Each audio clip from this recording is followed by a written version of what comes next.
Mr. District Attorney, starring David Bryan. Mr. District Attorney, champion of the people, defender of truth, guardian of our fundamental rights to life, liberty, and the pursuit of happiness.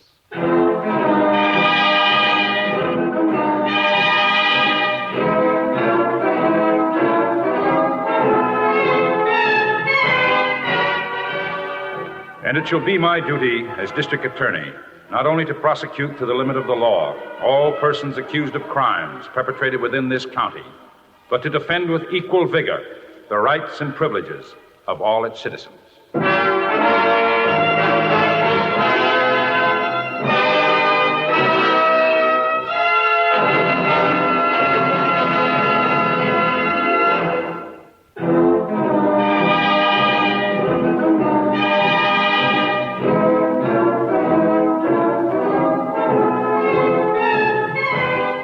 And now, here is our star, David Bryan, as Paul Garrett, Mr. District Attorney.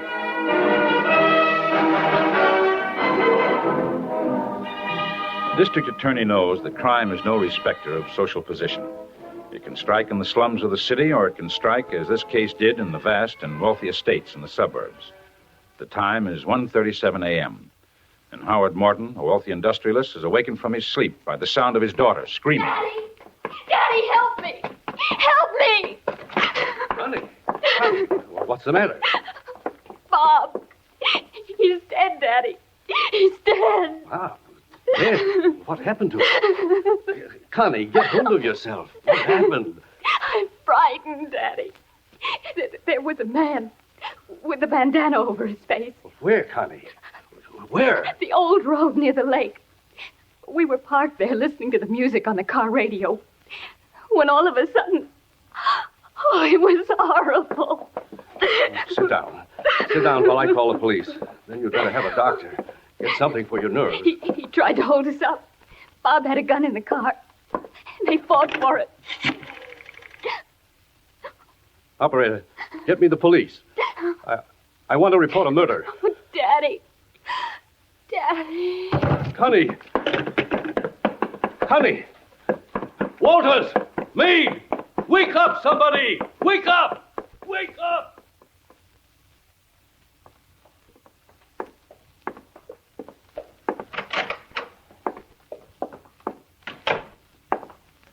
The butler said we could wait here in the library, Chief. Doctor's still in with the girl. She had a mighty bad shock.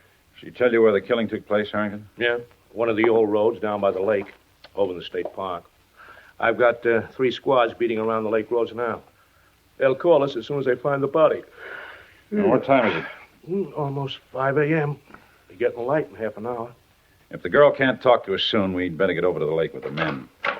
Oh, here's the girl's father now. How are you, Mr. Garrett? I'm sorry to keep you waiting. I understand, Mr. Morton. May we see your daughter now? I'm afraid not. The doctor put her under sedation. She must have absolute rest for a few hours. Well, we'd better come back later then. Well, thank you. I think that would be best. I'll walk out with you. Is there any way we can get to the lake from here without driving back to the highway? Yes, there is. Go around to the rear of the house, past the guest house and the stables. You'll find a road there that intersects several of the neighboring estates. We use it more or less as a bridle path, but it's suitable for a car. Fine. That'll save us a few minutes.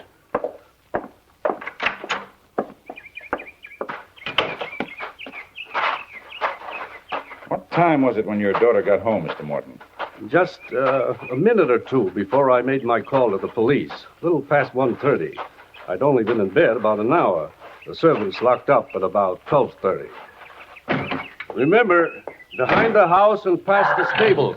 We'll find it. See you later.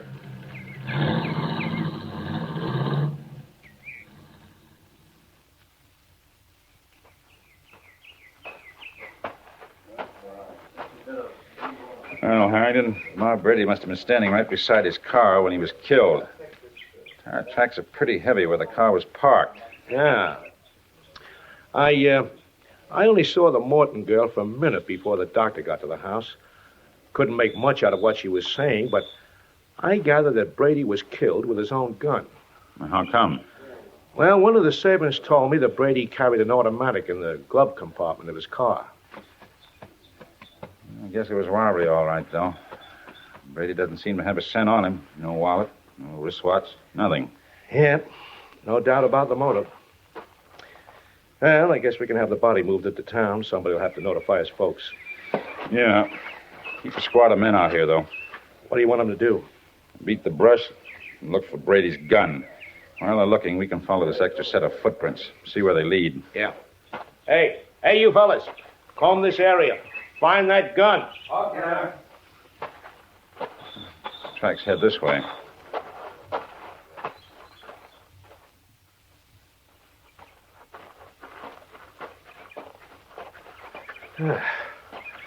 Well, whoever he is, Chief, he didn't make much of an attempt to cover up his tracks. No, unless he had a car parked along here someplace waiting for him. Oh, wait a minute. Footprints leave the road here. This may be where the trouble starts. No, they just turn off to this footpath. What's down the path? In that clump of trees. Huh? Oh. Yeah, it looks like a small cottage. Oh, this is State Parkland, Chief. Can't be a private home. Well, it must be a caretaker's cottage. State fire warden. You think he could be our man? Well, the best way to find out is to ask him. Keep your eyes open.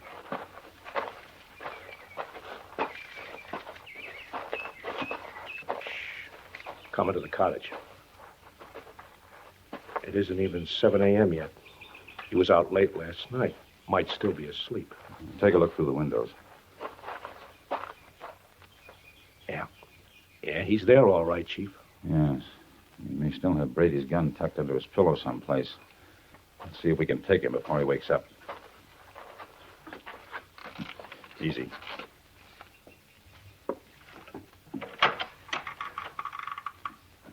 Door isn't locked. Good. You in. Bedroom. There he is.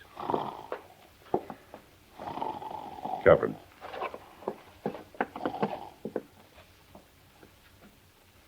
Here are the boots. Right beside his bed. Look. Yeah, they made the marks we've been following, all right. Wake him up. All right, you. Wake up. Wake up. What's the matter? Get up. Hey, what are you guys doing in here? Who are you? Well, my name is Garrett. I'm the district attorney. What is this? One of Charlie's gags? You friends of Charlie's? I told you who I am, and it's no gag. What's your name? Brennan.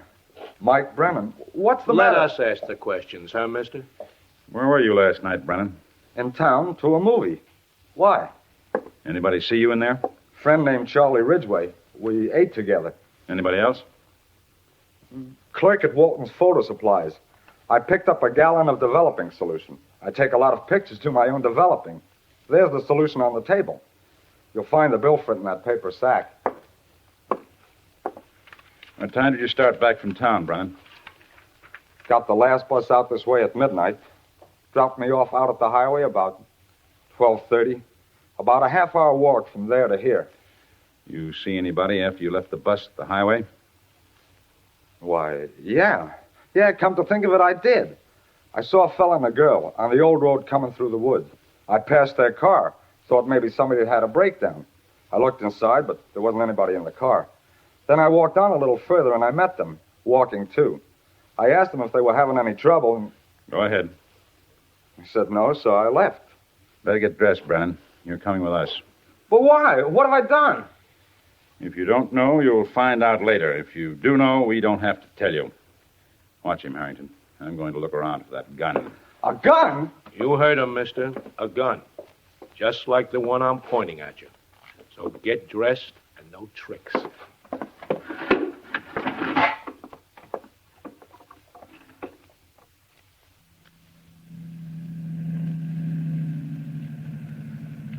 I hope the Morton girl can give us some more information, Chief. We sure can't hold that Brennan for long unless we get more on him. No, he didn't have Brady's gun or anything else. There's Mr. Morton now, out front waiting for us. Yeah. Secretary told me you arrested somebody when I called to say Connie could see you now. Just a suspect, Mr. Morton. Nothing definite. May we go in? Oh, sure. She's upstairs in a room. Still very nervous, though, gentlemen. Before you speak to her, I want you to know I'd consider it a personal favor if you try not to upset her any more than is necessary. We'll try not to, Mr. Morton, but a man has been murdered, and we must have all the information we can get. Of course. Mr. Garrett and his assistant have come back to talk to you, dear. Hello. Hello, Miss. Hello, Miss Morton. Miss Morton, would you mind telling us about last night? Well, there's very little you don't already know. Bob and I hadn't dated for a long time. But last night he called, said he wanted to see me. We drove around, then parked down on that lake road. Mm-hmm. We talked for quite a while. You see, Bob was planning to get married next month to a girl named Mildred Peters. She's a school teacher, I think he said. Go ahead, Connie. Tell them everything. While we were talking, a man came up to the car. It was dark. He had a bandana over his face. You couldn't identify him by his features, then? No. He held us up, made us get out of the car. Did he have a gun?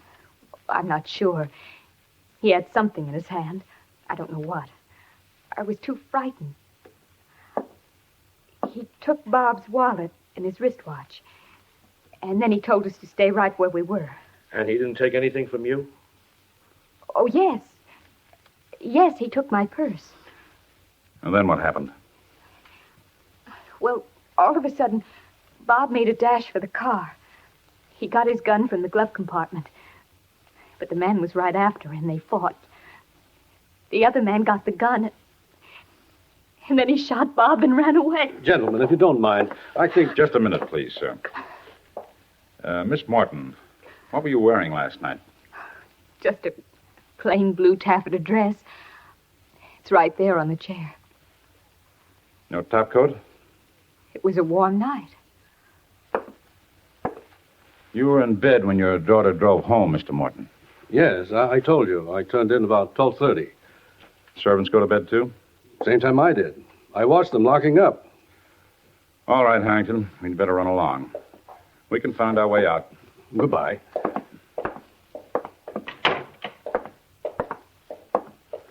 That girl can make our case against Brennan when she calms down. I don't know, Harrington. Somebody's lying around here. Mr. Morton claims the house was locked up tight when he and the servants went to bed. But they both admit that his daughter came tearing into the house and up to his bedroom. Well, what's wrong with that? How did she get into the house if Brennan stole her purse? Her keys would be in the purse. Well, not necessarily, Chief. She might have had her house key in the pocket of her dress. That's why I took a look at that dress, Harrington. And that's why I know she's lying. That dress didn't have any pockets.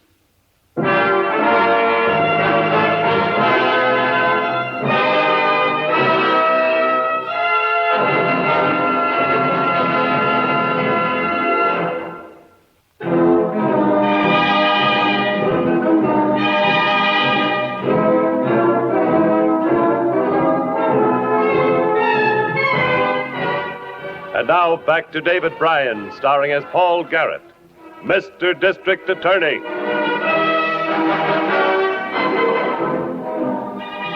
A man had been murdered with his own gun in a Lover's Lane killing. Suspicion pointed strongly at a state park caretaker. I had the dead man's mother and his fiancée brought to my office for interrogation. I was with them when Harrington came back to the office with some vital evidence.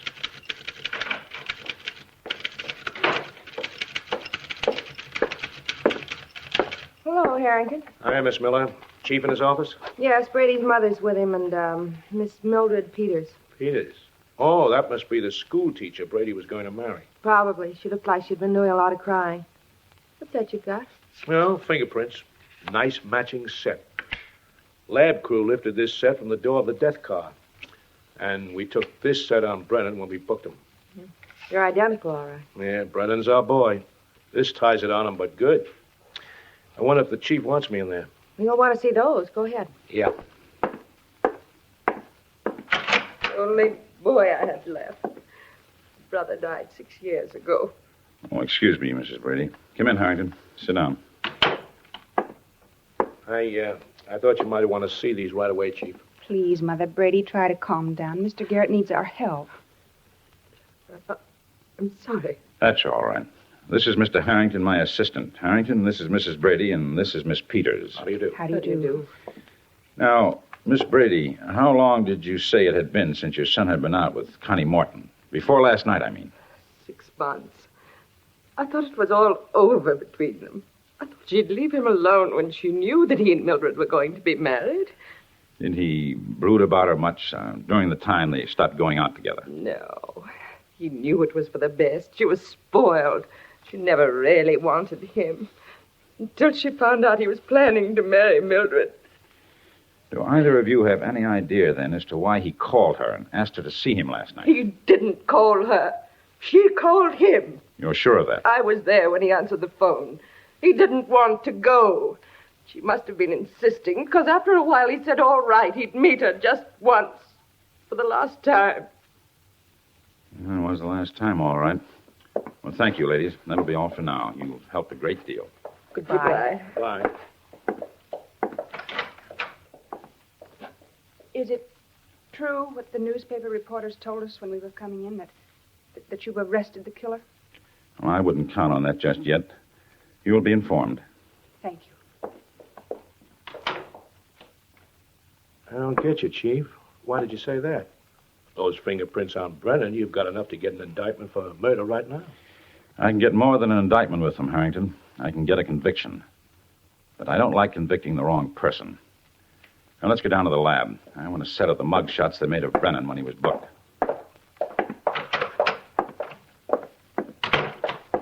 Going to the lab, Miss Miller. Photo gallery. Yes, sir.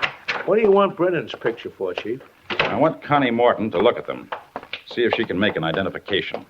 She said the man who stuck him up had a bandana over his face. She said a lot of things.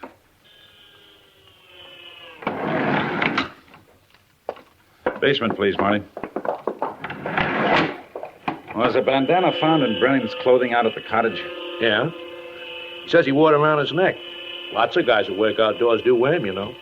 I want to stop someplace and buy a different bandana. Different color and pattern. Oh? What for? You'll see tomorrow. I want to find out how many lies Connie Morton can tell. Because I won't be satisfied with the case against Brennan until we find Brady's gun and the things that were supposed to be stolen.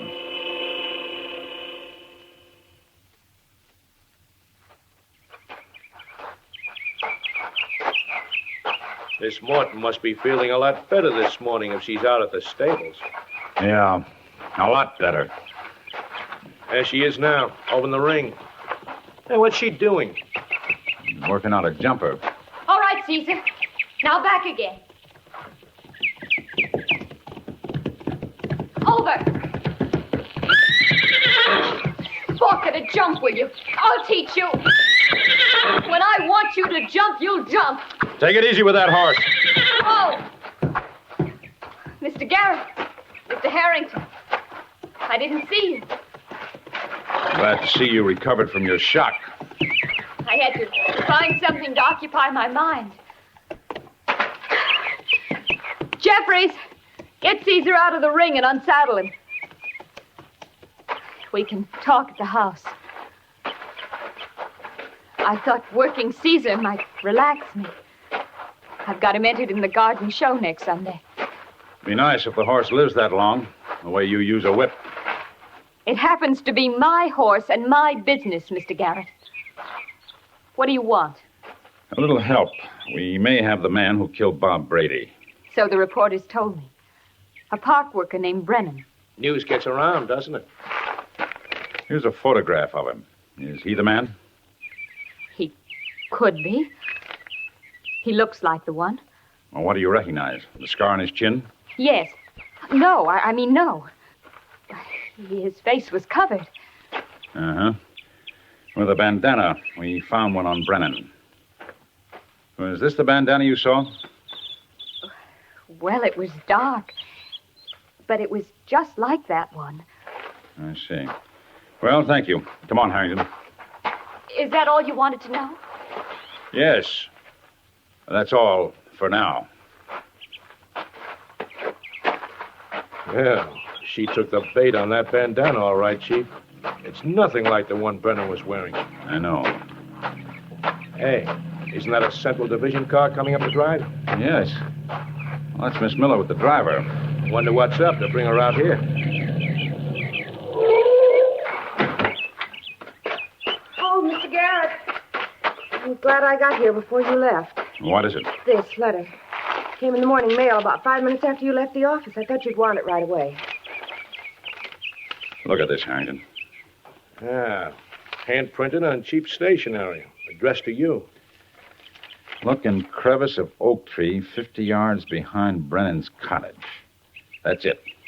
Ah, looks like Brennan trusted a friend who decided to double-cross him. What do you think it means? It means we're about to find a few stolen items, including Bob Brady's gun. You take a cab back, Miss Miller. Let the squad car follow us.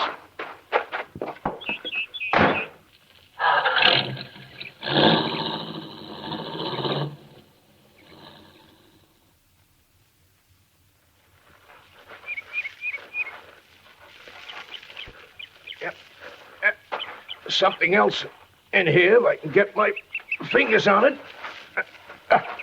I got it. Yeah. Hey, Chief. Look at the inscription on the back. To Bob from Mildred. Brady's wristwatch, all right. Yeah, nice haul. Gun, girl's purse, Brady's wallet and wristwatch. All practically on Brennan's doorstep. And here are Connie Morton's keys. The keys she let herself into the house with. They couldn't be in this tree and with her at the same time. Why would she kill Brady? Oldest motive in the world. Jealousy. And we'll have to hold Brennan another 24 hours. That'll be long enough to get what we need. Then Connie Morton can take his place. Well, we still can't prove anything.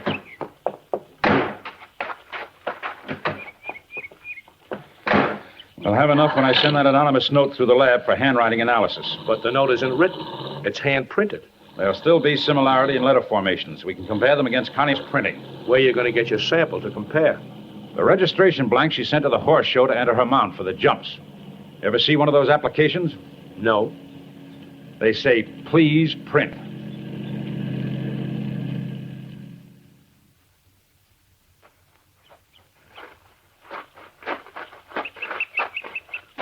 Why do you have to see my daughter again, Mr. Garrett? You men have been seeing her every day. You've got to leave her alone. Well, don't worry, Mr. Morton. This is our last visit. Why can't I answer whatever it is you want to ask? Because you weren't there when Brady was killed. There she is, Chief. In by the stalls.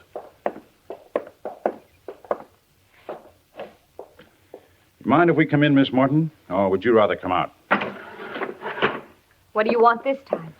We thought you might like to know that we found Bob Brady's gun. An anonymous note told us where it was. A crevice in a tree right behind Brennan's place. Well, now you've got a good case. You can stop bothering me. Oh, we've got a good case, all right, but not against Brennan. Brennan didn't kill Bob Brady. Then you still don't know who did it. Oh, yes, we know. You did it, Miss Morton. I did it. How dare you make such an accusation against my daughter? Get out of here. Get off my property. My attorneys will break you for this, Garrett. Get out! We'll go, but we'll take your daughter with us. What evidence do you have? A hand-printed anonymous letter that matches the printing on the registration blanks your daughter sent into the horse show. You better come along, Miss Morton. You're not going to be showing your horses this Sunday. You. Oh, give me that quirt. That's something else you won't be using again, Miss. We'll get the best legal talent in the country. We'll beat you on this, Garrett. It's your privilege to try. But be true to yourself, Mr. Morton. You began to suspect she was lying the same time I did. She's not lying. She didn't know anything about it. I did it. I shot Brady. No, that won't work either, Mr. Morton. We've got her pinned down tight. Daddy, help me. Talk to them. Give them some money. What kind of a father are you if you can't help me? Shut up! You hit me. Yes. I should have started 20 years ago, before I let you become what you are. Maybe I'm not legally guilty, Mr. Garrett, but I'm guilty of raising her the way I did. It's too bad you didn't think of that sooner. All right, Connie. Let's go into town.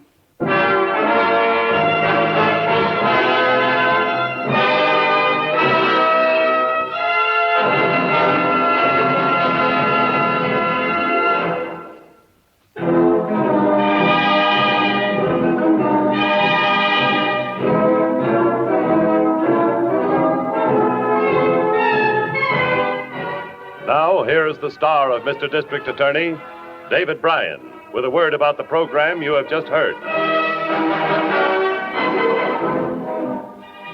When Connie Morton's attorneys saw that her protestations of innocence in the face of the evidence against her was not impressing the judge or jury, they persuaded her to enter a voluntary plea of guilty to murder in the second degree. She was sentenced to a prison term of 50 years. Now, this is David Bryan inviting you to join us when we present our next case based on the facts of crime from the file of Mr. District Attorney. Mr. District Attorney was originated by Phillips H. Lord.